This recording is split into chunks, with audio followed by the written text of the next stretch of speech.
¿Cómo debe responder un cristiano ante un gobierno corrupto, tirano? Si el país lo permite, puede usar los medios dentro de la ley para oponerse. Entonces la idea es, ¿qué hace un cristiano dentro de un país con un gobierno corrupto? ¿Debemos oponernos y debemos estar en contra? ¿Cuál es la postura de un cristiano en un país como de Venezuela en lo que está pasando hoy en día? Solo leyendo Romanos 13, que es otro pasaje que habla muy claramente de lo que mencionó Henry, de que Dios es quien estableció el gobierno. Dice, sométase toda persona a las autoridades superiores, porque no hay autoridad sino de parte de Dios, y las que hay por Dios han sido establecidas. De modo que quien se opone a la autoridad, a lo establecido por Dios resiste, y los que resisten acarrean condenación para sí mismos. ¿Sí? Continúa ahí en el contexto. El punto es, Dios es quien ha establecido la autoridad, y cuando nos rebelamos en contra de la autoridad, estamos rebelando contra Él y contra sus mandatos. Obvio, no significa que no podamos hablar de que estamos en contra del aborto, porque eso se permite en nuestra nación, y queremos estar involucrados en hablar de la verdad. Queremos interactuar con la gente de nuestra nación, pero siempre y cuando estamos sujetos a las personas que están en autoridad.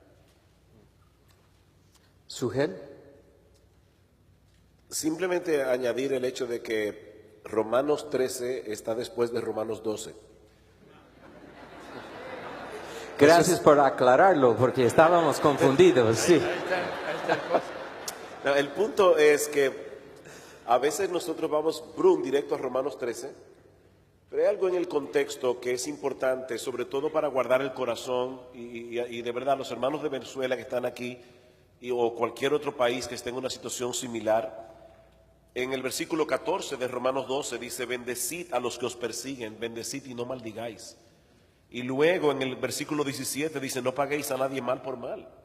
Procurad lo bueno delante de todos los hombres, si es posible, en cuanto dependa de vosotros, estad en paz con todos los hombres. Ese es el contexto previo a sométase toda persona a las autoridades superiores, porque aquí dice, Dios es el Dios que va a tomar venganza. En el caso nuestro, debemos amar a los que nos maldicen, a los que nos persiguen, etcétera. El gobierno es uno de los instrumentos que Dios usa ahora para tomar esa venganza. Pero obviamente cuando el gobierno es corrupto, nosotros tenemos que esperar con paciencia a que llegue el día del juicio final, porque allí entonces Dios directamente va a tomar venganza contra los mismos gobiernos corruptos. Pero decía lo de Romanos 12, no fue una broma en sí, es que no podemos aislar el texto cuando Pablo dice, no os venguéis vosotros mismos, amados míos, sino dejad lugar a la ira de Dios. Entonces, debemos tener cuidado de no albergar en el corazón amargura y resentimiento contra nuestras autoridades, por más corruptas que sean, y aún debemos orar para que el Señor los salve. Y creemos en el Dios Todopoderoso que aún pudiera hacer eso. Así que si es verdad que hay medios en la democracia que se pueden usar, el voto es un medio, hay lugares donde se permiten protestas pacíficas para decir la voluntad del pueblo, etcétera, pero siempre guardando el corazón. Ese es el punto, siempre guardando el corazón. Déjale la venganza a Dios. Cuida tu corazón de no tener un espíritu vengativo. Es notorio que en los pasajes donde da instrucciones practicales para la iglesia, introduce eso de obedecer a los que están en gobierno. Romanos 13, 1 de Pedro, 2 de Tito, Timoteo. Es decir, comenzamos de obedecer al gobierno y luego también de orar. Dice capítulo 2 de Timoteo, exhortaos ante todo a que se hagan rogativos, oraciones, peticiones y acciones de gracias por todos los hombres, por los reyes y por todos los que están en eminencia, para que vivamos quieta y reposada reposadamente en toda piedad y honestidad. La oración es de suma importancia, de orar por nuestros líderes. Y aquí estos líderes no eran creyentes, eran